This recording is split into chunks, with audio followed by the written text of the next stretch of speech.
Varahi silks వారి grand festive celebrations పొందండి 10,000 రూపాయలు ఆపై కొనుగోలుపై బంగారు నాణెం ఉచితంగా. ప్రస్తుతం మనతో పాటు ఉన్నారు జర్నలిస్ట్ నుంచి జననేతగా ఎదిగిన సిపిఐ రాష్ట్ర కార్యదర్శి కొత్తగూడెం ఎమ్మెల్యే కూనంనేని సాంబశివరావు. సిపిఐ 100 వసంతాలు పూర్తి చేసుకుని పండగ జరుపుకోబోతుంది. ఇన్ని లక్షల మంది జనం కమ్యూనిస్టులు ఎక్కడి నుంచి వచ్చారు అనేది తెలవాలి. ఈ సందర్భంగానైనా సరే మీ కమ్యూనిస్ట్ పార్టీలు రెండు కలిసి ముందుకెళ్లే అవకాశం ఏమైనా ఉందా భవిష్యత్తులో? ఆపరేషన్ కాగా నంబాల కేసురావు, బిగ్మా. మీ శత జయంతి ఉత్సవాలకు కాంగ్రెస్ సీఎం అయినటువంటి రేవంత్ రెడ్డి గారిని మీరు ఇన్వైట్ చేశారని తెలిసింది. పెళ్లికి పిలుస్తాం కదా, శత్రువులను పిలుస్తాం, మిత్రులను పిలుస్తాం. కమ్యూనిస్ట్ పార్టీ ఏముందనే వాళ్ళకి రాష్ట్ర ముఖ్యమంత్రి స్థాయి లాంటి వాళ్ళు చెప్పినప్పుడు ఆటోమేటిక్గా పెద్దగా ఎవరిని అసలు విమర్శించరు, బట్ ఎందుకో ఎక్కువ కేసీఆర్ గారిని విమర్శిస్తూ ఉంటారు ఎప్పుడు చూసినా సరే. ఎందుకని? నేను అట్లా కేసీఆర్ గారిని కూడా మిగతా ముఖ్యమంత్రులు ఎవరు చేయలేదా తప్పుడు? ఇప్పుడు రేవంత్ రెడ్డి గారిని కేసీఆర్ గారిని పోలుస్తారు కదా. నెక్స్ట్ ఎలక్షన్స్లో తెలంగాణలో బీజేపీని అధికారంలోకి రాబోతోందని చెప్పి చాలా మంది మాట్లాడుతున్నారు. ఎట్టి పరిస్థితులు రాదు. చదువు అని కూడా అనుకోవడానికి లేదు. డిపాజిట్ లేదుగా జూబ్లీ హిల్స్, మన గ్రామ పంచాయతీలో ఉంది.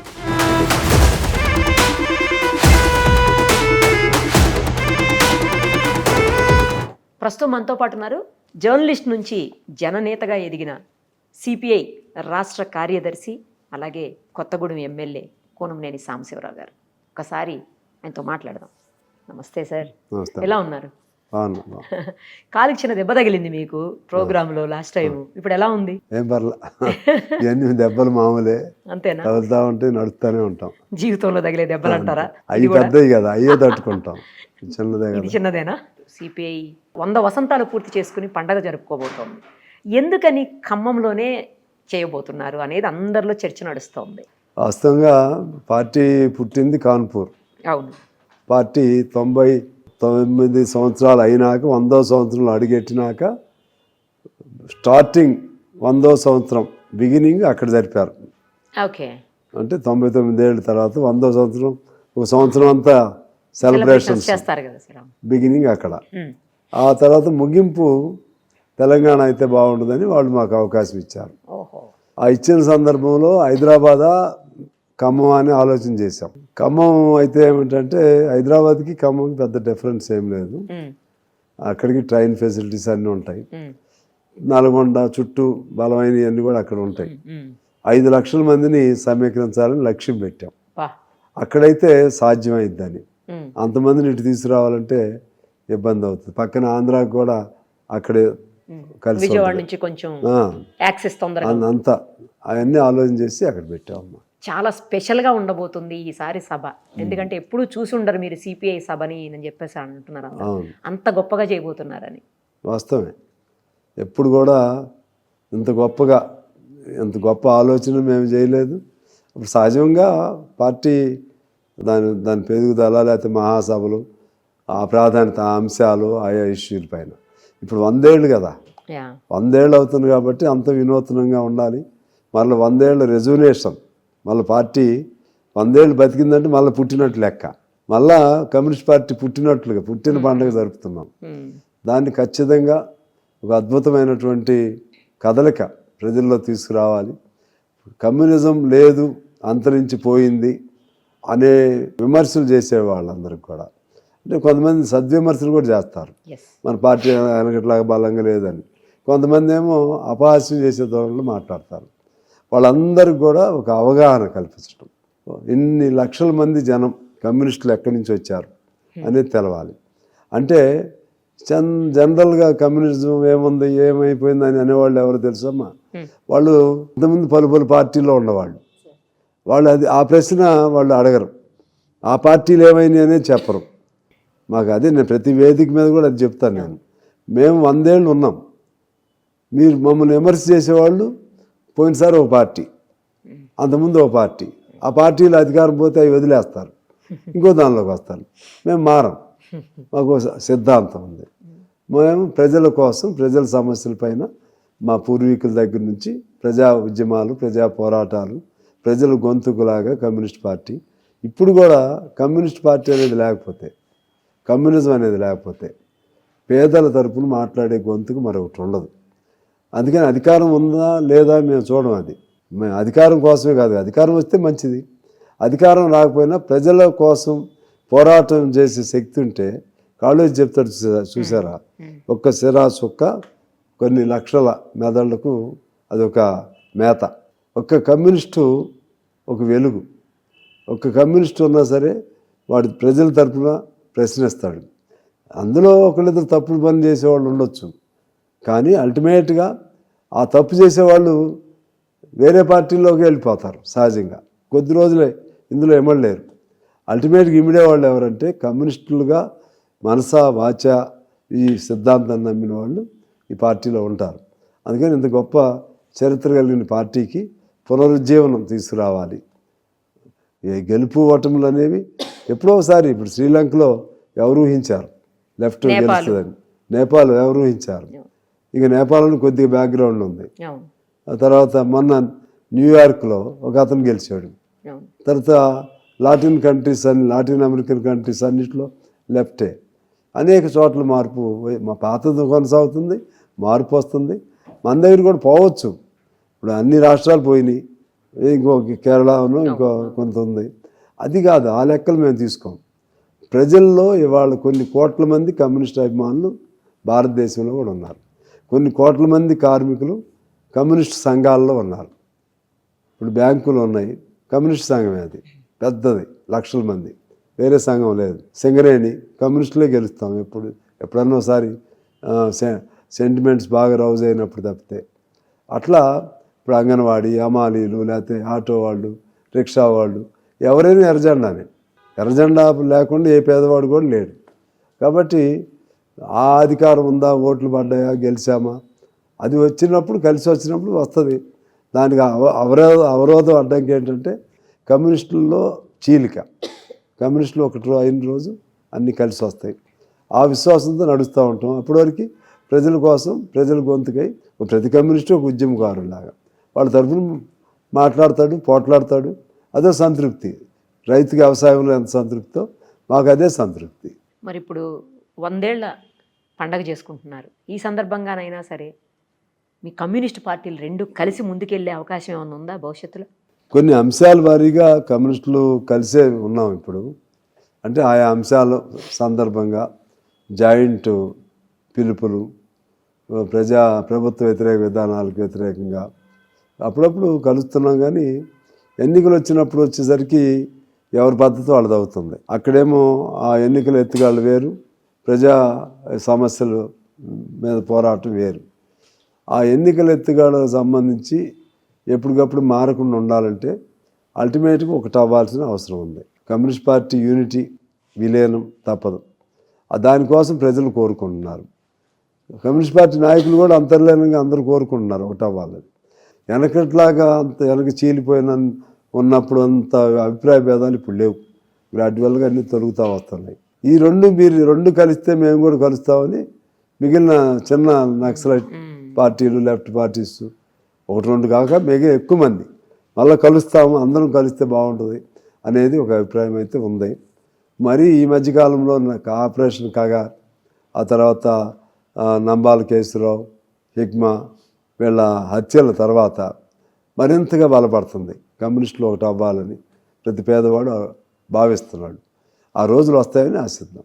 ఎప్పటికైనా సరే భారతదేశంలో అటు శ్రీలంక లాగాను లేకపోతే నేపాల్ లాగాను కమ్యూనిస్ట్ పార్టీ రాజ్యాధికారాన్ని చేజిక్కించుకునే అవకాశం కనిపిస్తుందా అసలు? ఖచ్చితంగా ఉంటుంది. ఎందుకు ఉండదు? అంత చెప్తున్నా కదా, కమ్యూనిస్టులు ఒకటి అయితే చాలు. ఒక పార్టీ అయితే ఇక ప్రజల విశ్వాసం ఆటోమేటిక్గా ప్రజల ఇది ఎట్లా ఉంటుందంటే ఎప్పటికప్పుడు ఒక్కొక్కటి పోగేసేది కాదు. ప్రజల విశ్వాసంలో మార్పు వస్తే శ్రీలంకలో చిన్న పార్టీ ఒక్కసారి మార్పు వచ్చింది. ఇక్కడ ఇంకా చిన్న పార్టీ కాదు, ఇక్కడ కోట్ల మంది ఉన్నారు. ఇప్పుడు నేను చెప్పాను కదా, కార్మికులు వీళ్ళందరూ కూడా మా దగ్గర ఉన్నారు. సిఐటియు అంటే సిపిఎం, ఐఎఫ్టియు నక్సలైట్లకు సంబంధించి అంతమంది ఉన్నారు. ఆ ఫీల్ రావాలంటే ఇక ఒకటే జెండా అయింది అనే ఒక విశ్వాసం వస్తే నెక్స్ట్ ఇదే ప్రత్యామ్నాయం, అధికార పార్టీకి ఇదే ప్రత్యామ్నాయం అనే ఆ భావన బలమైన భావన వస్తే ఆటోమేటిక్గా వచ్చేస్తాం. ఒకటే సింపుల్ సూత్రం మీకు, కమ్యూనిస్టులో ఒకటి అవ్వాలి. కమ్యూనిస్టులో ఒకటి అయితే ఇమీడియట్గానా రేపా ఎల్లుండా ఒక విశ్వాసం పెరిగింది. ప్రజల్లో విశ్వాసం కలిగించడమే మా ముందున్న కర్తవ్యం. మీ శత జయంతి ఉత్సవాలకు కాంగ్రెస్ పార్టీకి సంబంధించి కాంగ్రెస్ సీఎం అయినటువంటి రేవంత్ రెడ్డి గారిని మీరు ఇన్వైట్ చేశారని తెలిసింది. అవును.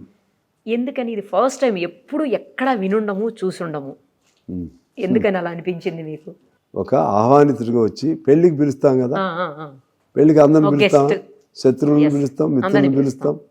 పిలిచినప్పుడు వాళ్ళు వచ్చి అక్షంతలు వేసి శుభం చెప్పాలి కదా, ఆశీర్వదిస్తారు. ఆశీర్వదించాలి కదా. అట్లా ఈయన కమ్యూనిజం గురించి ఎప్పుడు మంచిగా చెప్తూ ఉంటాడు, కమ్యూనిస్టులు ఉండాల్సిందే అని.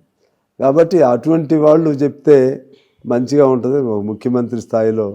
ఇప్పుడు ఏమిటంటే చాలామందికి కమ్యూనిస్ట్ పార్టీ ఏముందనే వాళ్ళకి ఉండాలి, కమ్యూనిస్టులు అవసరం ఉంది కమ్యూనిస్టులకి సమాజంలో అని రాష్ట్ర ముఖ్యమంత్రి స్థాయి లాంటి వాళ్ళు చెప్పినప్పుడు ఆటోమేటిక్గా అంటే ఆయన ఒక్క మాటతో ఉద్యోగం పెరిగిద్దని కాదు, ఒక విశ్వాసం. లేకపోతే ఎందుకు ఇన్నేళ్ళైన పార్టీ మీదే ఉందని అనకుండా మీరు ఉండాలి, మీరు ప్రజల్లో ఉన్నారు. అసెంబ్లీలో కూడా చెప్తూ ఉంటాడు కదా, పేదవాళ్ళకి ఎర్రజెండా చూడగానే ఉత్సాహం వస్తుంది. అది అటువంటిది ఒక ప్రేరణ కోసం సహజంగా పిలుస్తాం. తమిళనాడులో స్టాలిన్ ప్రతి మీటింగ్కి వెళ్తాడు, కమ్యూనిస్ట్ మీటింగ్కి. ఈయన కూడా కొంచెం లెఫ్ట్గా మాట్లాడతాడు కాబట్టి పిలుస్తాం. వస్తారా? వస్తా అని చెప్పాడు. రాకపోతే అనౌన్స్ చేసేవాళ్ళం కాదుగా. ఓకే. తర్వాత ఎప్పుడు మీరు సీఎం గారితో చాలా క్లోజ్ ఉంటారు. మీరు అసలు ఎప్పుడు అపాయింట్మెంట్ అడిగినా ఎవరికైనా దొరుకుతుందో దొరకదో కానీ సిపిఐ లీడర్స్కి మాత్రం ఖచ్చితంగా దొరికిపోతుంది అపాయింట్మెంట్. అదేం లేదు, అపాయింట్మెంట్ అనేది వాళ్ళ సిస్టమే, వాళ్ళ సిస్టమ్ ప్రకారం జరిగిద్ది. కాకపోతే వ్యక్తిగతంగా నేను వెళ్ళొచ్చు, in the capacity of MLA. ఒక గ్రూప్గా వెళ్ళాలంటే వాళ్ళ ఇబ్బందులు వాళ్ళకు ఉంటాయి, అది అర్థం చేసుకోవాలి. కానీ ఎక్కువ అట్లా పేరు పడిపోయింది. అది ఎందుకని? సహజంగా మేమిద్దరం కొద్దిగా అభిమానంగా ఉంటాం. ఆయన అన్న నాకు కూడా అభిమానమే. ఎందువల్లంటే పార్టీ వేరైనా మనిషిలో ఇప్పుడు కూడా భేషజం లేదు. ముఖ్యమంత్రిగా విధానాలు లేకపోతే ప్రతిపక్షాల వాళ్ళు వీళ్ళు విమర్శ చేసుకోవడం అది వేరు. మనిషి నాకు తెలుసు కాబట్టి అప్పుడు ఎట్లా ఉన్నాడో ఇప్పుడు కూడా అదే పద్ధతిలో కుల్లాగా ఫ్రీగా, అసలు తాను ముఖ్యమంత్రి అనే భావనే రానీడు. ఎప్పుడైనా కలిస్తే అసలు అంత ఆత్మీయతగా ఉంటాడు. నాతోనే కాదు, ఎవరిని కలిసినా సరే. ఏదైనా కోపం వస్తే ఆయనకి ఏదైనా ఇదైతే మాత్రం అప్పుడు ఏదే రేవంత్ రెడ్డి గారిని చూస్తాం. కానీ మాలాంటి వాళ్ళ దగ్గర నాకు అది నచ్చింది. నా స్టైల్ కూడా అదే. అందరితో చిన్నప్పుడు ఎలా ఉన్నాను, పెరిగే కొద్దిగా అలాగే ఉంటా. ఎప్పుడు కూడా నేను ఎమ్మెల్యే అయినా అవ్వకపోయినా మా జిల్లాలో కానీ మా నియోజకవర్గంలో కానీ అది మనిషి అన్నాక ఆ హ్యుమానిటేరియనిజం ఉండాలి, హ్యూమన్ టచ్ ఉండాలి. నేనేదో ఆకాశంలో ఉన్నానని ఆయన ముఖ్యమంత్రి గారు అనుకోవద్దు, ఎవరు అనుకోవద్దు. అనుకుంటే ఎప్పుడు ఉండరు కదా అట్లా. అది ఆయనలో ఉన్న గొప్పతనం. రెండోది, ఆయన నాకు అసెంబ్లీలో కూడా స్పీకర్ గారు కానీ ఆయన కానీ సబ్జెక్టు కట్ చేయాలనే ఆలోచన రాదు వాళ్ళకి. ఎందుకంటే ప్రజా సమస్యల మీద మాట్లాడతారు వీళ్ళు. ప్రజా సమస్యల పైన విడిగా వేరే కాంట్రవర్సీ కోసం మాట్లాడటము, ప్రచారం కోసం మాట్లాడటము, ఏదో కొద్దిగా పెద్ద పెద్ద బండ మాటలు మాట్లాడితే ఇమీడియట్గా ప్రెస్లో ఫోకస్ వస్తుందని అట్లా మాట్లాడడం. కాబట్టి మనం మాట్లాడే రాష్ట్రానికి, రాష్ట్ర ప్రయోజనాలకి, మా పేదవాడికి అనుకూలంగా ఉంటుంది. కాబట్టి దాన్ని సహజంగా ముఖ్యమంత్రి గారు కానీ లేకపోతే లెజిస్లేచర్ మినిస్టర్ గారు కానీ స్పీకర్ గారు కానీ నేను అనుకుంటున్నా మరి మాట్లాడుతున్నప్పుడు నన్ను కట్ చేయరు మధ్యలో. ఆయన రేవంత్ రెడ్డి గారు నేను ఫస్ట్ టైం ఆయన టీడీపీ నుంచి ఎమ్మెల్యే గెలిచినప్పుడు నేను కూడా ఫస్ట్ టైం అప్పుడు గెలిచాను. 2009లో అప్పుడే ఆయన యాక్టివ్గా ఉండేవాడు. నేను సిపిఐలో బయ్యారం కుంభకోణాలు అప్పుడు నేనే అవన్నీ బయట పెట్టింది, బయ్యారం స్టీల్. ఆ సందర్భంగా చంద్రబాబు గారు రేవంత్ రెడ్డి గారిని దాని మీద, అప్పుడు ఆయన యాక్టివ్గా ఉండేవాడు కదా, ఆ సబ్జెక్ట్ ఆయనకి అప్పచెప్పాడు ఫైట్ చేయటానికి. ఇటు మేమిద్దరం దాన్ని వర్కౌట్ చేసి అట్లా సంబంధాలు బాగానే ఉండేవి, చాలా అభిమానంగా ఉంటాం.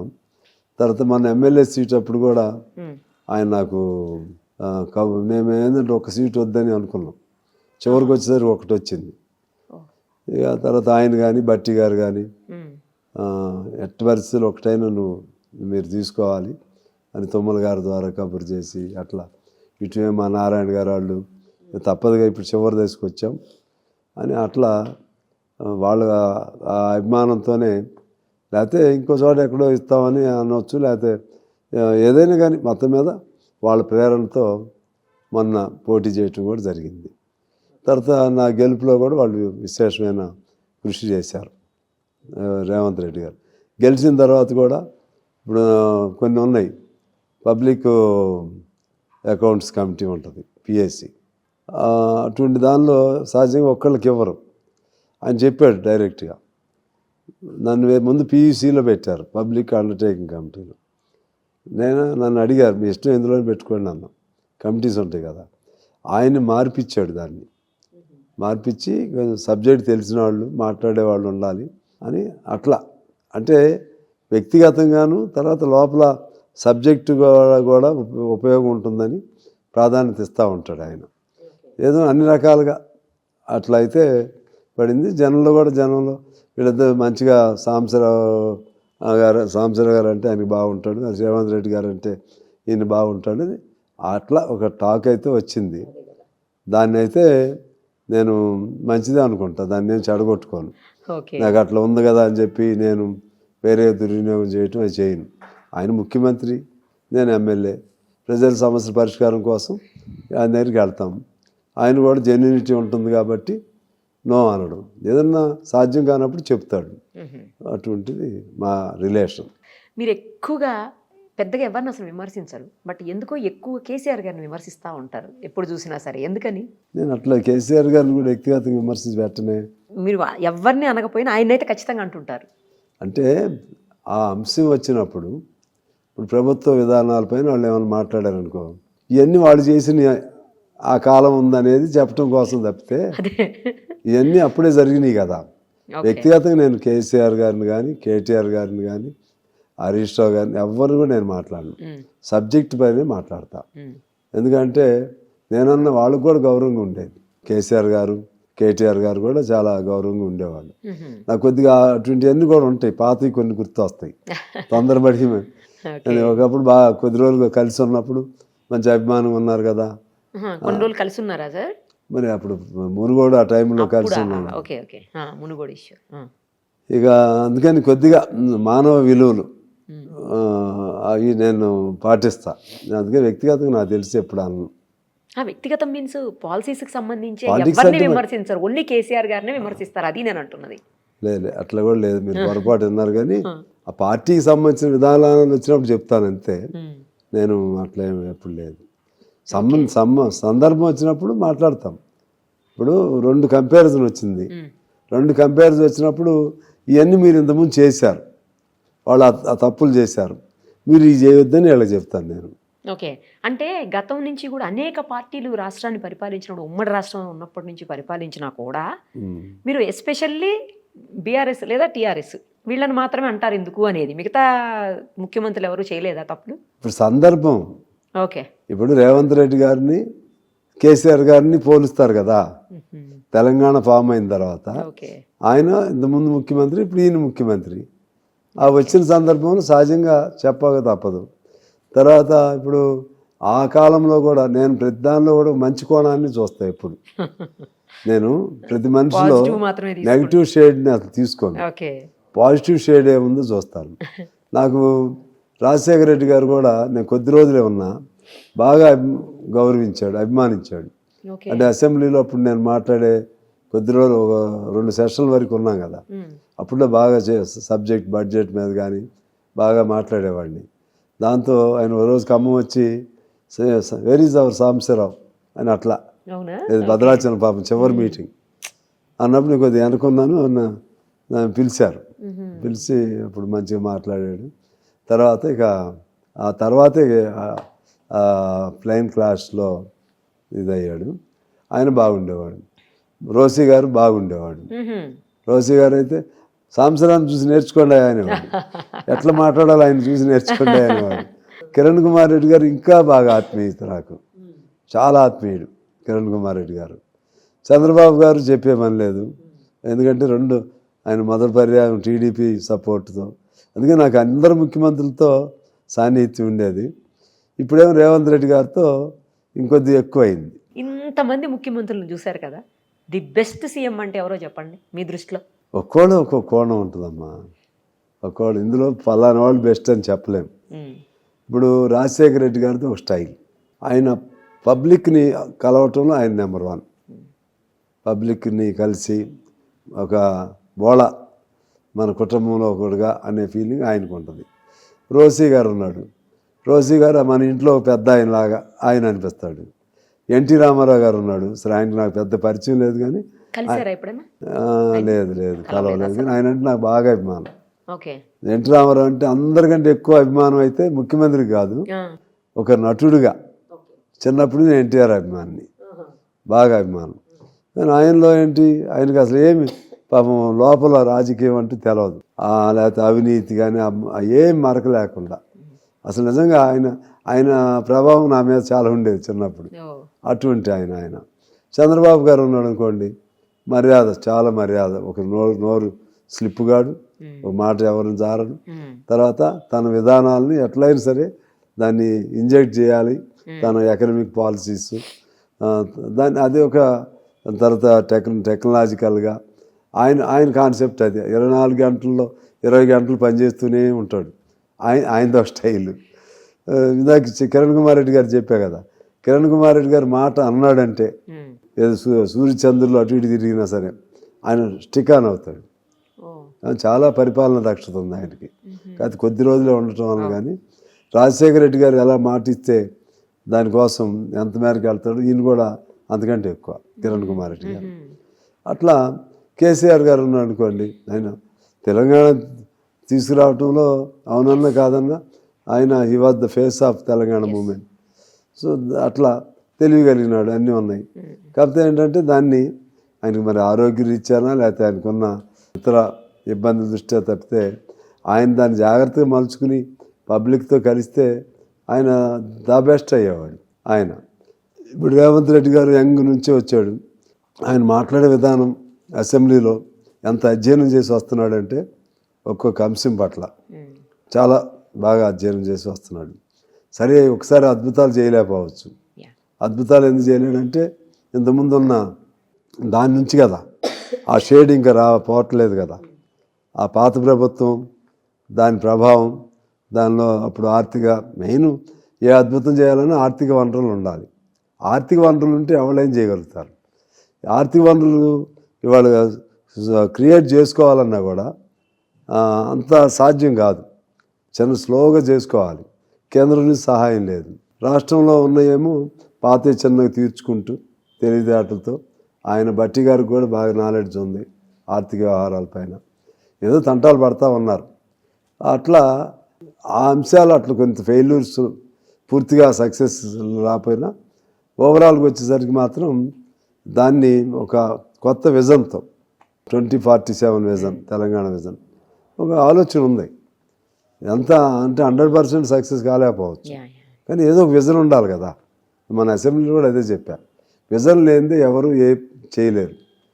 అబ్దుల్ కలాం కూడా అదే చెప్తాడు, డ్రీమ్ హై అంటాడు, and you make every effort to fulfil that dream. అట్లనే నెహ్రూ గారి విజన్, లేకపోతే భారతదేశం ఆ దశ, వీళ్ళకి ఏం పరిపాలన జాత కాదు, కొద్ది రోజుల్లో పోయిద్దన్న దశ నుంచి ఆయనది ఒక విజన్, పివి నరసింహారావు గారితో ఒక విజన్. సో అట్లా ఒక్కో దానిలో ఒక్కో నడుస్తూ ఉంటుంది. నరేంద్ర మోడీ గారు ఉన్నాడు అనుకోండి, ఈయనదో ఒక స్టైలు, ఆ స్టైల్ మాకు నచ్చదు, ప్రాబ్లం అది. అంటే వాళ్ళ విధానం అది. మిగిలిన వాళ్ళు అన్నీ కూడా కాంగ్రెస్ ఉన్నప్పుడు కాంగ్రెస్కి మాకు కూడా గొడవలు ఉండేవి, సైద్ధాంతికంగా ఉండేవి. కానీ ఇప్పుడేం బాగా డివిజన్ వచ్చేసింది. బీజేపీ అంటే మరింత డివిజన్. ప్రతి మనిషిలో ఏదో క్వాలిటీస్ లేకుండా ఎవరు ముఖ్యమంత్రి కారు. ప్రతి మనిషిలో ఏదో క్వాలిటీ లేకుండా ఎమ్మెల్యేలు కారు. ప్రధానమంత్రుల్లో ఇంకా ఎక్కువ క్వాలిటీలు, స్టేట్స్మెన్షిప్ కానీ లేకపోతే ఇంకా ఇతర అంశాలు కానీ దోహదకారి అవుతాయి. అందువల్ల మనం మనిషిని చీటికి మాటికి ఒక లెవెల్లోకి తీసుకెళ్ళి తొక్కేద్దాం, ఆయనకు ఉన్నటువంటి కీర్తి ప్రతిష్టలు లేక మన మీద బురద చల్లుదాం, ఇటువంటి చేయకూడదు. ఆ అంశం వరకు మనం విమర్శ పెట్టాలి. That is the democracy. HILT పాలసీకి సంబంధించి మీరు అస్సలు నోరు మెదపట్లేదు, మాట్లాడలేదు. అసలు వీళ్ళు మాట్లాడాలి కదా, ఎందుకు మాట్లాడలేదు అని చర్చ నడుస్తుంది బయట. మీరు ఎందుకని మౌనంగా వహిస్తున్నారు దాని మీద? మన అసెంబ్లీ చూడలేదేమైతే మీరు. నాకు దురదృష్టం ఏంటంటే నాకేమో నైట్ వస్తుంది నా టర్న్. హిల్ట్ మీద చాలా బాగా మాట్లాడారు. హిల్ట్కి సంబంధించి కొన్ని చెప్పాను నేను. హిల్ట్ అంటేనేమో ఒకటి, అది మంచి పాలసీ, ఎవరు అవునన్నా కాదన్నా.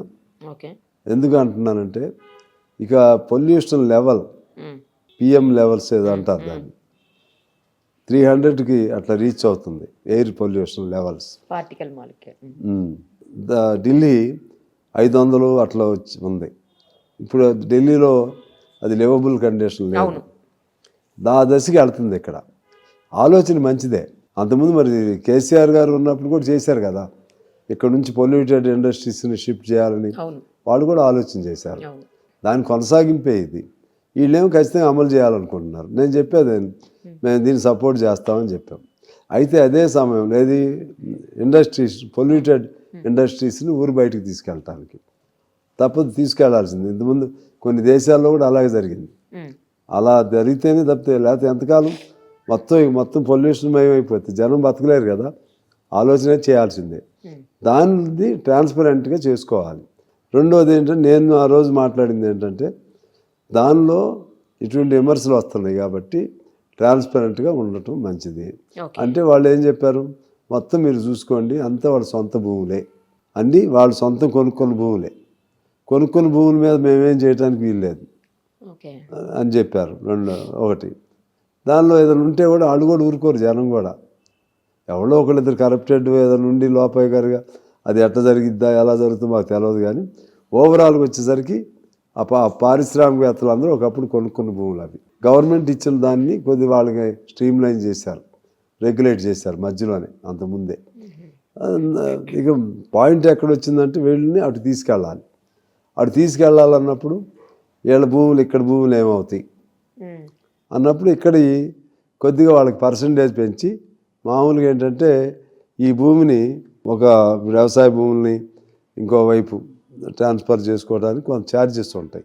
దాన్ని అంతకుముందు ఉన్నదేమో ఎకరానికి 20 లక్షలు 25 లక్షలు, వీళ్ళు అట్లా కాకుండా 30% మార్కెట్ వాల్యూలో, లేకపోతే 50% అట్లా చేయటం వలన ఓ 10,000 కోట్లు వచ్చేట్టుగా వీళ్ళు ప్లాన్ చేశారు. నేను మెయిన్ నా కన్సర్న్ ఏం చూపెట్టానంటే, అక్కడ పనిచేసే కార్మికుల పరిస్థితి ఏంటి, వాళ్ళు ఎట్లా ఉండాలి, వీళ్ళు పరిశ్రమ ఆడ కట్టుకోవడానికి ఎన్నేళ్ళు అయింది,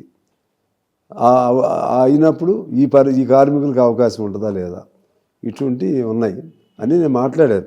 ప్రశ్న సమాధానం ఆ పద్ధతిలో మాట్లాడబోవటం అనేది లేదు. నెక్స్ట్ ఎలక్షన్స్లో ఖచ్చితంగా తెలంగాణలో బీజేపీని అధికారంలోకి రాబోతోందని చెప్పి చాలామంది మాట్లాడుతున్నారు, మీరేమంటారు? ఎట్టి పరిస్థితులు రాదమ్మా. బీజేపీ ఎట్లా వస్తుంది? నీకేదో మొన్న కొన్ని గెలిచింది, 8 స్థానాలు ఉత్తర తెలంగాణలో. ఎప్పుడు అలా ఉంటుందని ఎందుకు అనుకుంటారు? ఇప్పుడు మరి మిగిలిన చోట ఎక్కడ జరిగింది అని కూడా అనుకోవడానికి లేదు కదా సార్. ఒకవేళ ఉన్నా అక్కడి వరకేగా. ఉప ఎన్నికలు ఏం చెప్తున్నాయి? డిపాజిట్ లేదుగా జూబ్లీ హిల్స్లో. అంతకుముందు ఇంకో ఉప ఎన్నిక ఉంది కదా, అందులో ఓడిపోయారు కదా. నువ్వు ఎక్కడైనా తీసుకోండి, ఉప ఎన్నికల్లో కానీ ఇంకా అదే మనకు సంకేతం. అంటే అది వైడ్ స్ప్రెడ్గా ఉన్న పార్టీ కాదు, నెట్వర్క్ ఉన్న పార్టీ కాదు.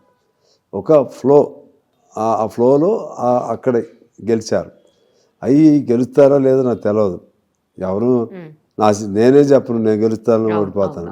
కానీ తెలంగాణలో అధికారంలోకి రావటం అనేది ఇప్పట్లో సాధ్యం కాదు. మొన్న గ్రామ పంచాయతీలు ఉన్నాయి, కాంగ్రెస్ తర్వాత బీజేపీ రావాలి కదా. మొన్న కూడా బీఆర్ఎస్ఏ వచ్చింది. నీకు ఇప్పుడు కూడా బీఆర్ఎస్ అభిమానులు చాలామంది ఉన్నారు గ్రామాల్లో, చాలా జిల్లాల్లో. వాళ్ళు ఓడిపోవచ్చు, కానీ main contest would be in between BRS and Congress. అందుకని ఇప్పుడు ఇది చాలదు, శక్తి చాలదు. వాళ్ళు ఏదో ప్రయత్నం చేస్తున్నారు. ఏపీలో అసలే ఉండదు, ఇంకా ఉండదు. ఇది జరిగే పరిస్థితి. అందుకని బీజేపీ వచ్చే సమస్య లేదు నా దృష్టిలో. రైట్. మీరు ఏపీలో పుట్టారు, ఏపీలో పెరిగారు, ఏపీలో చదువుకున్నారు, ఇక్కడ పొలిటికల్గా అంటే రాజకీయంగా ఇక్కడ ఎదిగారు. ఆంధ్ర తెలంగాణ అని వచ్చినప్పుడు ఎటువైపు ఉంటారు? ఏపీలో పుట్టి మొత్తం కలిపి మా స్వగ్రామంలో 4 ఏళ్ళు ఉండి ఉంటా. మా అమ్మ వాళ్ళ ఊరు నల్లూరుపాలెంలో ఒక 4 ఏళ్ళు 3 ఏళ్ళు ఉన్నా. ఓకే. నాకు 7వ సంవత్సరం అంటే 7 ఏళ్ళ వరకు అడాడు తిరిగాము. ఓకే. తర్వాత తిరుపతిలో చదివా. అది ఆంధ్రనే. ఆంధ్ర కావచ్చు. తిరుపతిలో చదివాను. తిరుపతి అక్కడ చివరిలో డిగ్రీ అప్పుడు మాత్రం కొద్ది రోజులు మళ్ళా పొన్నూరులో చదివాను. నా లైఫ్లో ఎక్కువ సంవత్సరాలు ఎక్కడున్నాను? తెలంగాణ. 45-46 ఏళ్ళు అయింది. ఇక్కడ నేను ఇన్నేళ్ళు ఉండి ఇప్పుడు ఏది మంచిది ఏది చెడ్డదంటే ఒకటి చెడ్డదన్ను ఒకటి మంచిది అన్ను. కానీ నా ప్రేమ దేని మీద ఉంటుంది అంటే అది జన్మభూమి, దాని మీద ప్రేమ ఉంటుంది. ఇటు కర్మభూమి, ఇక్కడ ప్రేమ ఉంటుంది. అదనంగా ప్రేమ రేపు నేను మరణించిన తర్వాత నేను ఎక్కడ మరణిస్తాను? కర్మభూమి ఇక్కడే. నాకు మంచి ఏం చేయలేను. నా ఆత్మీయులంతా వీళ్ళే, మా ఆత్మీయులు. అసలు అక్కడ నన్ను ఎవరు గుర్తు కూడా పట్టుకోరు కదా. అందుకని నా జనం అంతా ఇదే, ఇక్కడే తెలంగాణ కావాలని ఉద్యమం కూడా చేశాను. తెలంగాణ ఉద్యమంలో పాదయాత్ర చేసిన ఏకైక ఎమ్మెల్యే నేనే తెలంగాణ కోసం. ఒకసారి పొన్నూరు కాలేజీలో డిబేట్ పెట్టారు. శామ్యుల్ అని మన కోదండరామ్ గారి లాగా అక్కడ సమైక్యాంధ్ర ఆయన కన్వీనర్. ఆయన డిగ్రీలో మాకంటే సీనియర్గా Ponnuru college PVN college senior అని చెప్తారు. ఆయన పిలిచారు ఏదో వార్షికోత్సవం, నన్ను కూడా పిలిచారు. ఇద్దరిని డిబేట్ పెట్టారు. డిబేట్ పెట్టి చెప్పారు, అవును నేను ఇక్కడే పుట్టా, మా దగ్గర మా కొత్తగూడెలో నేను ఇక్కడ పుట్టినట్టు కూడా తెలియదు అప్పట్లో. నేను అంత కొత్తగూడె అనుకునేవాడు కదా. నేను మంచి ఉద్యమ పీక్ స్టేజ్లో నేనే చెప్పాను, ఒకళ్ళోళ్ళు అట్లా తిట్టుకోవద్దా, ఆంధ్రాలో పుట్టినవాడు దొంగ, ఈ కేసీఆర్ గారి భాష అది కరెక్ట్ భాష కాదు. కేసీఆర్ గారి పూర్వీకులు కూడా ఆంధ్ర వాళ్ళే. అట్లయితే వాళ్ళ పూర్వీకులు ఆంధ్ర వాళ్ళే కదా. అందుకని ఎప్పుడు ఎక్కడ పుట్టావు అనేది కాదు. అట్లా అనుకుంటే మొత్తం మానవ జాతి మొత్తం ఒక ప్రాంతం నుంచి ఒక ప్రాంతం ఎప్పుడోసారి షిఫ్టింగ్లే, ఎప్పుడోసారి అటు ఇటు మారిన వాళ్ళే. ఇది కాకతీయ సామ్రాజ్యం ఉన్నప్పుడు అటు నుంచి చాలామంది ఇటు వచ్చారు. మళ్ళా బ్రిటిష్ వాళ్ళు ఉన్నప్పుడు ఇటు వాళ్ళు అంతమంది కాకపోయినా కొంతమంది అటు వెళ్ళారు. అందువలన ఇది ఇప్పుడు ఉన్న సమస్య ఏంటి, మనకు కావాల్సింది ఏంటి, పరిపాలనాపరమైనటువంటి అంశంగా ఉండాలి తప్పితే వ్యక్తిగతాల జోలికి వెళ్ళొద్దాయా. అట్లా నేను ఎవరైనా తిట్టితే నేను ఆపేవాడిని. మరి నేను పుట్టింది మరి ఆంధ్ర గుంటూరు జిల్లా, మా ఊరు ఫలానా, మా పుట్టినూరు, మీకు ఎవరికి తెలవదు నేను చెప్తున్నా అని చెప్పేవాడిని.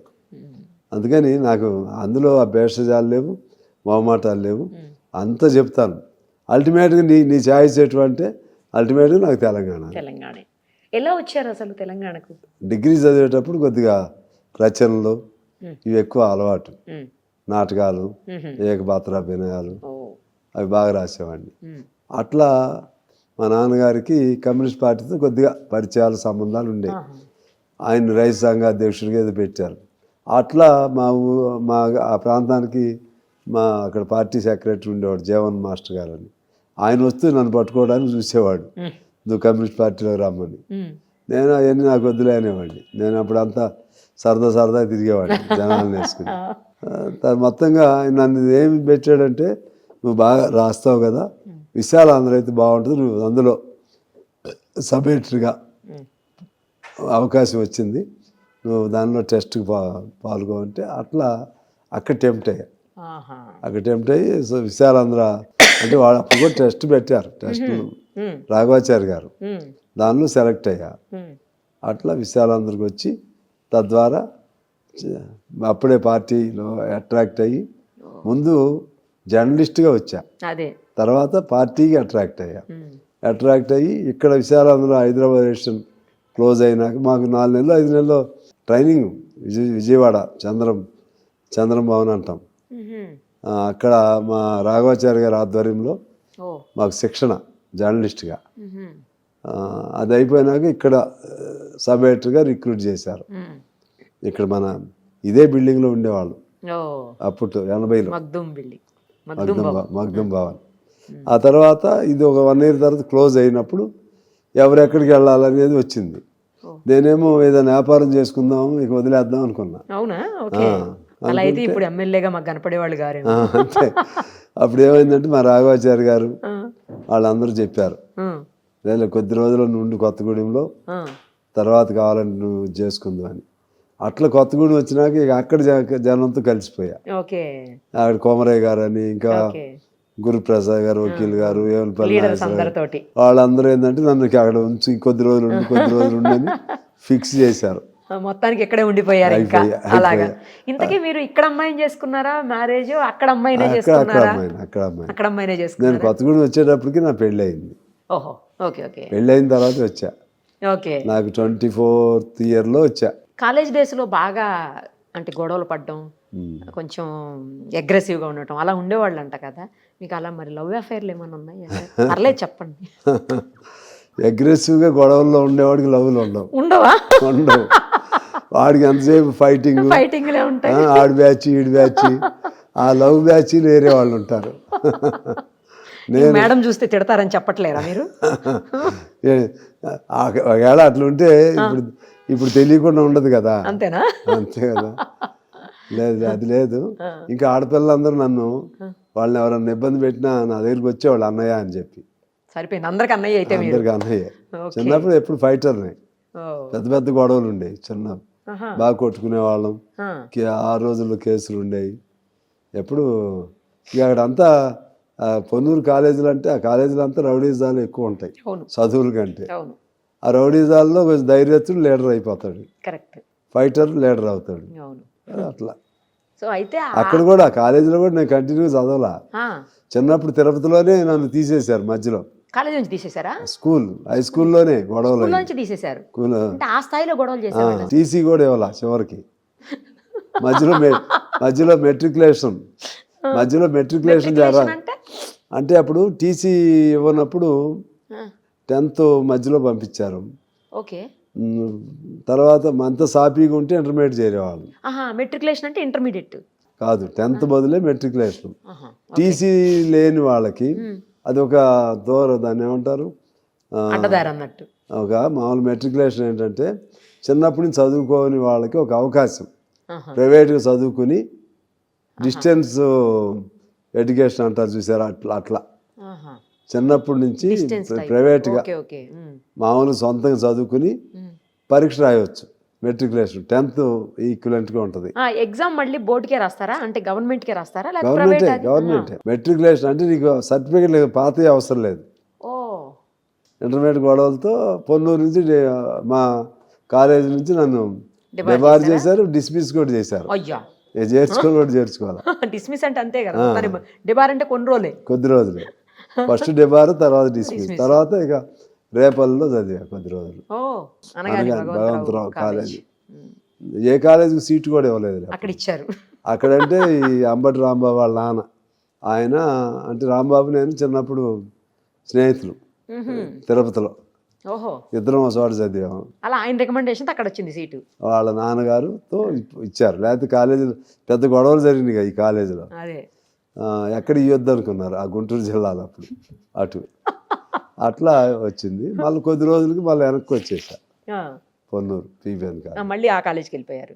ఆ గొడవలు అవన్నీ అలవాటు అయ్యానా ఏంటి? తర్వాత కూడా కంటిన్యూ చేసి పోలీస్ ఆఫీసర్ మీద కూడా చేతులు తీసుకున్న సందర్భాలు ఉన్నాయి మీరు కొన్ని? ఎప్పుడు నాకు ఆవేశం వస్తే అది తిరుపతిలో అయినా అంతే, చిన్న 10th అయినా అంతే. ఏదైనా నేను తప్పు చేయను, ఏదైనా జరిగితే అసలు ఊరుకోను. అది భయం అనేది నా రక్తంలో లేదు అసలు. ఎక్కడ ఇప్పుడు మా వాళ్ళందరికీ తెలుసు వీళ్ళందరికీ అసలు భయం అనేది లేదు. బాగా అగ్రెసివ్గా ఉండేవాడిని. ఇప్పటికీ స్టిల్ కంటిన్యూ చేస్తున్నారు? ఇప్పుడు అదే అందరినీ కొట్టి. ఇప్పుడు కొట్టడం కాదు, పెద్దలు అయ్యాం కదా, ఇప్పుడు కొట్టడం కాదు. కానీ ఏదైనా ఇష్యూ చంపలు పగలగొట్టారు కదా సార్. ఇష్యూ వస్తే సీరియస్. పోలీస్ ఆఫీసర్ చంపలు పగిలిపోయినాయిగా. అవన్నీ చిన్నప్పుడు కొట్టుకున్నాం పోలీస్ ఆఫీసర్లు. మేము పోలీస్ ఆఫీసర్లు నేను కూడా ఫైట్ చేసుకున్నాం. అప్పుడు నా మీద టెర్రరిస్ట్ కేసులు పెట్టారు కొత్తగూడెంలో ఉన్నప్పుడు. మండల ప్రెసిడెంట్ ఎమ్మెల్యే కాకముందా? ఆ, ఆహా. టాడా కేసు అంటారు. టాడా అంటే ఇప్పుడు పోటా ఉంది కదా, ఆ, ఆ. ఇప్పుడు ఓపా ఓపాయి. అది ఆ సెక్షన్. అప్పుడు 3 ఏళ్ళలో 3 సార్లు జైలుకి వెళ్ళా, బా, సెంట్రల్ జైలుకి. మండల అధ్యక్షుడిగా ఉన్నప్పుడు ఎన్నిసార్లు తిన్నారు జైలు కూడా మొత్తంగా? చాలాసార్లు చాలాసార్లు తిన్నారా? చిన్నప్పుడు ఎప్పుడే అంతే, అగ్రెసివ్తో గొడవలు ఎప్పుడు జరిగాయి కదా. మండల ప్రెసిడెంట్గా ఉన్నప్పుడు 2 సార్లు, ఒకసారి నెల 15 రోజులు, ఒకసారి నెల రోజులు. అంతకుముందు 83లో డైరెక్ట్ ఐపీఎస్ నేను గొడవ పడ్డాం, కొట్టుకున్నాం 83లోనే. ఓహో. అప్పుడు నాకు 25-26 ఏళ్ళు వయసు, ఆయన అదే వయసు. ఓహో. అప్పుడు ఒకసారి ఇన్ని జరుగుతుంటే ఇంట్లో వాళ్ళు అంటే అక్కడ ఫాదర్ మదర్ వాళ్ళు కానీ లేకపోతే ఇక్కడ వైఫ్ వాళ్ళు కానీ ఏమనేవాళ్ళు గారు? బాధపడుతుంది, మా వైఫ్ బాధపడేది. మా ఫాదర్ ఏమో చిన్నప్పుడు నన్ను వదిలేశాడుగా, అప్పుడు తిరుపతిలో గొడవలతోనే తట్టుకోలేకపోయాడు, ఇంకా వదిలేశారు అప్పట్లో. మా అమ్మ ఏం లేదు, మా అమ్మగారు నా చిన్నప్పుడు చనిపోయింది. ఇక అట్లా ఇక మొత్తం మీద అల్లరి చిల్లరికి పెరిగాం. ఇక్కడేం కట్టుకుంది కాబట్టి ఆమె భరించక తప్పదు. వాళ్ళ కుటుంబాలేమో కొంచెం డిగ్నిఫైడ్గా, మా మిస్సెస్ వాళ్ళేమో ఈ గొడవలు ఈ పట్టణం వాళ్ళు అసలు ఇది కాదు వాళ్ళ టైప్, నిడుబ్రోలు వాళ్ళది. వాళ్ళది కొంచెం పెద్ద కుటుంబాలు, డీసెంట్గా ఉండేవాళ్ళేమో. అంటే మేము డీసెంట్గా ఉండమని కాదు, అంటే అలా కాదు మీరు గొడవలు కదా, మాదేమో ఇది టైప్, మరి వాళ్ళకేమో అవన్నీ కొత్తగా ఉంటాయి ఆ గొడవలు. అంతేగా మరి. అందుకని ఇప్పుడు ఆమె ఎక్కువ ఫ్రీగా మా ఇంట్లోనూ బంధువులతో మేరకు మాత్రమే, బంధువులతో కూడా అంత అందరితో. మా మిస్సెస్ ఏమో కొంచెం రిజర్వ్ టైప్, పార్టీలో కూడా అందరికి తెలవదు ఆమె. అయ్యో, ఈ స్థాయిలో ఉన్నా కూడా మీరు తెలవదు, అసలు బయటికి రాదు ఎక్కువ, ఇప్పటికి కూడా రాదు. మీరు మేడం కలిసి నాకు ఒక్క 10 నిమిషాలు ఇంటర్వ్యూ ఇవ్వాలి సార్. ఆన్ కెమెరా చెప్పండి, ఒప్పుకోండి. ఆమె కూడా ఒప్పుకోవాలి, మీరే ఒప్పియాలి. సరే నేను ఒప్పిస్తాను, ఒప్పించుకోండి. సరే సార్, కలిసి చేద్దాం. మీరును అంబటి రాంబాబు గారు ఇద్దరు క్లోజ్ ఫ్రెండ్స్ అని, చాలా గొడవల్లో వాటిల్లో వీటిలో ఇద్దరు కలిసి తిరిగేవాళ్ళంట, నిజమేనా? అంత గొడవలు అనేది కాదు కానీ చిన్నప్పుడు కొద్ది 2-3 ఏళ్ళు ఉన్నాం కలిసి అక్కడ. తర్వాత అతను వచ్చాడు, చిన్నప్పుడే అల్లరి రాంబాబు, అంబటి రాంబాబు. నేనేమో గొడవలు ఎక్కువ ఉండేవి, రాంబాబు అందరిని కదిలిస్తూ ఉండేవాడు. అది చిన్నప్పుడు రాంబాబు బాగుండేవాడు, మంచి అందంగా ఉండేవాడు. మేమిద్దరు బాగా సన్నిహితమే, ఆడ సన్నిహితమే బాగా, అంటే చాలా చిన్నప్పుడులే. తర్వాత అప్పుడు నేనేం ఫైటర్ని, రాంబాబు అంత సీరియస్ ఫైటర్ కాదు కానీ మొత్తం మీద ఇప్పుడులాగానే బాగా అడావుడి ఎక్కువ చేసేవాడు చిన్నప్పుడు. ఇప్పటికి మీ ఇద్దరు ఫ్రెండ్షిప్ కంటిన్యూ అవుతుందా? లేదు, ఎప్పుడన్నా ఒకసారి. అప్పుడు మా మధ్య కొద్దిగా అప్పుడప్పుడు మాట్లాడుకునే వాళ్ళం కానీ ఇప్పుడు ఒత్తిడి అయిపోయింది కదా. మీ బిజీ మీది, ఆయన బిజీ అయింది. ఓకే, సో మొత్తానికి ఆంధ్ర తెలంగాణ అని బాగా బ్యాలెన్స్ చేసుకుంటూ వచ్చారు సార్ మీరు. అవును, వాస్తవం అంతే కదా, అంతేలేండి, చేయాల్సిందే. ఇప్పుడు లేకపోతే ద్రోహం అయింది, ఉన్నాను కాబట్టి ఆంధ్రాని తిడితే, లేకపోతే అక్కడికి వెళ్ళినప్పుడు తెలంగాణని తిడితే. మనం మనుషులం, ఇక్కడ ఏ ప్రాంతమైనా మనుషుల మనస్తత్వాన్ని మనం గుర్తించాలి, గౌరవించాలి. మనిషిగా కలిస్తే సమాజం, అందరూ కలిసినప్పుడే మంచి సమాజం. ఏదో స్వార్థం కోసం వాడు ఆంధ్ర దొంగని, అక్కడేమో తెలంగాణ వాడు దొంగని, ఈ భాష ఈ పరిభాషలు ఇవి కొంతమంది స్వార్థంగా మాట్లాడతారు. హక్కుల కోసం పోరాడు, తెలంగాణ కావాలి, పాలనాపరమైన సౌలభ్యం కోసం, ఇటువంటి అంశాల మీద పోరాడు. అట్లా ఉండాలి తప్పితే నేనేంటంటే నేను I'm in between in the sense, రెండు బాగుండాలి. I wish both states should be good, both states should be flourish equally.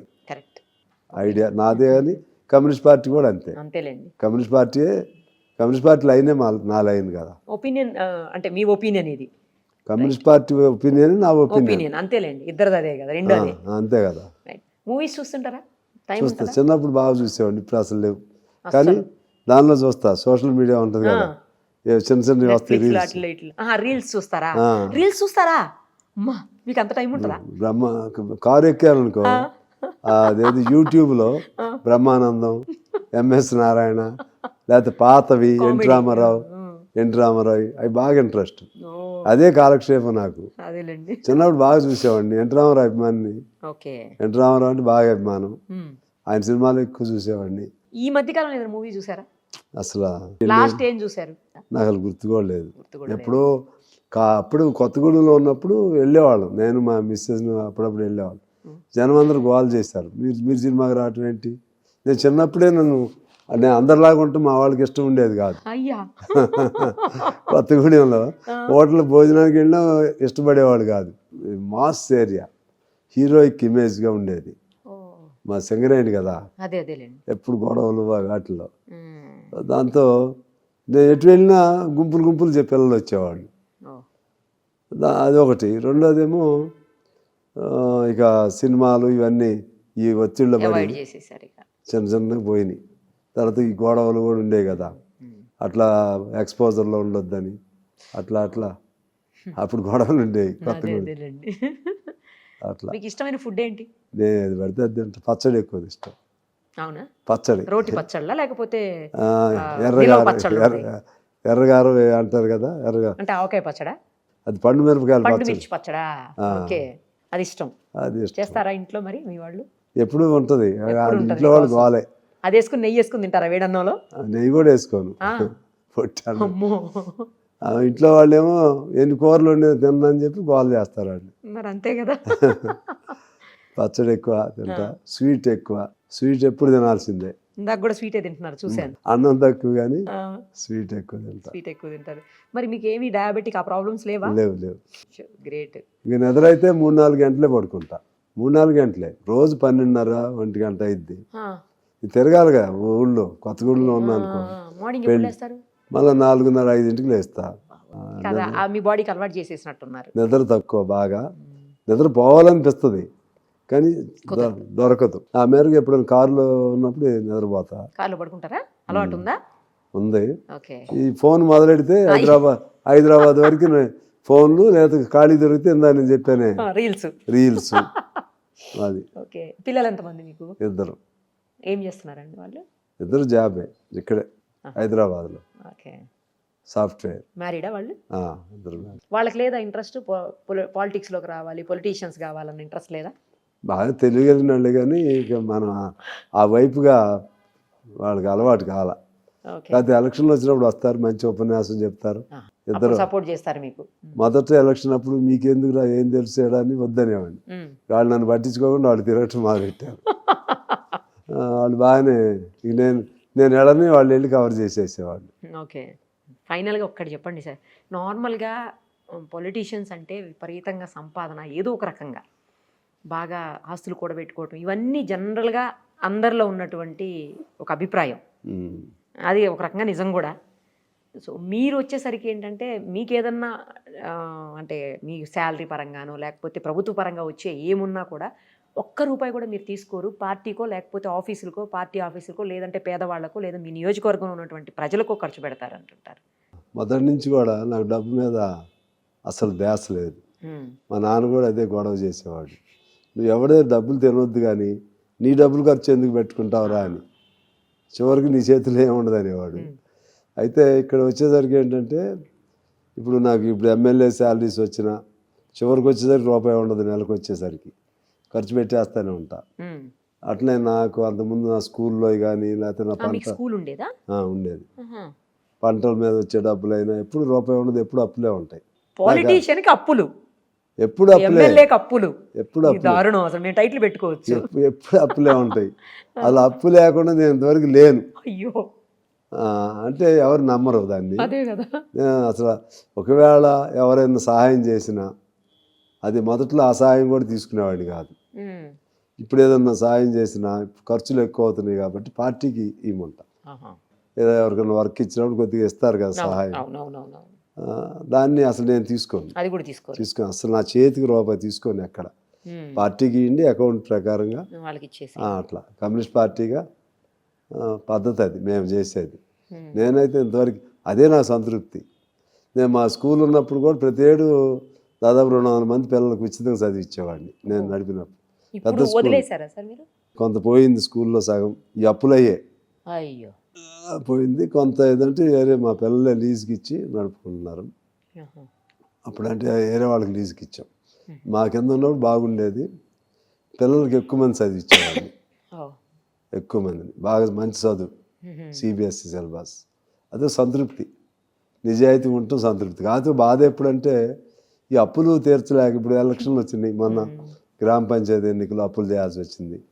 అవునన్నా కాదన్నా ఖర్చులు ఉంటాయి, ఎంతో కొంత ఉంటుంది. ఉంటాయి. తర్వాత తప్పదు, ఈ ప్రభావంలో వాళ్ళు ఎదుటాడు పెట్టినంత పెట్టకపోయినా కొంత పెట్టాలి. అసెంబ్లీలు ఉంటాయి అనుకో, మళ్ళీ అసలు చేతిలో రూపాయి ఉండదు, మళ్ళీ రేపు మున్సిపాలిటీలు మళ్ళీ అప్పులు అవుతాయి. పోయినసారి కూడా అంతే, అసెంబ్లీ వచ్చేసరికి డీజిల్కి డబ్బులు లేకుండా మొదలుపెట్టాం. అయ్యో. అది వాస్తవం. అది అట్లా ఉంటుంది. ఆర్థికంగా కొద్దిగా అరాచకత్వమే నాది, కొద్దిగా అరాచకత్వం. కానీ మాకు గురుప్రసాద్ గారు అని మాకు వకీల్ గారు ఉండేవాడు, మంచి సిన్సియర్ ఆయన మా ఇంటికి వచ్చి మా మిస్సెస్ని నన్ను ఇద్దరిని కూర్చోబెట్టి, పెద్ద ఆయన, అన్ని లెక్కలు అడిగి, నీకు ఎందుకు అంత అప్పులు అవుతున్నాయి, నీ పంట పొలాలు ఏమైంది, నీ భార్య పంట పొలాలు ఏమైంది, నీ స్కూల్ మీద వచ్చేది ఏమైంది. ఆర్థికంగా వచ్చేసరికి ఒక విధంగా అది నాకు మంచిదే అనిపించింది. కాకపోతే ఎలక్షన్లు వచ్చినప్పుడు ఇబ్బంది అవుతుంది. ఎలక్షన్లు వచ్చినప్పుడు ఎవరు నమ్మరు కదా, అందులో నేను బాగా ఖర్చు పెడతా అంటే నాకు బాగా ఉంటుంది అనుకుంటాను. సహజంగా ఖర్చు పెట్టేవాడిని చూస్తే ఈ దగ్గర బాగా ఆదాయం ఉంది, లేదా బాగా ఉండదు. ఖర్చు అంటే నాకు ఉన్నాయి, పెట్టేస్తూ ఉంటాను. ఉంటే అయిపోయే వరకు చూడను, తర్వాత జేబులో ఉండవు, మళ్ళీ ఎవరినైనా అడుగుతా. ఇది బండి. ఎలక్షన్లు అప్పుడే ఇబ్బంది, అదొకటి. లేకపోతే పెద్ద అది లేకపోతే ఏమైంది మనకు. కానీ ఏమైతే ఏమైందిలేండి సార్, కోనంనేని సాంబశివరావు గారు ఒక మంచి ఎమ్మెల్యే చాలు. Okay, right sir, thank you so much.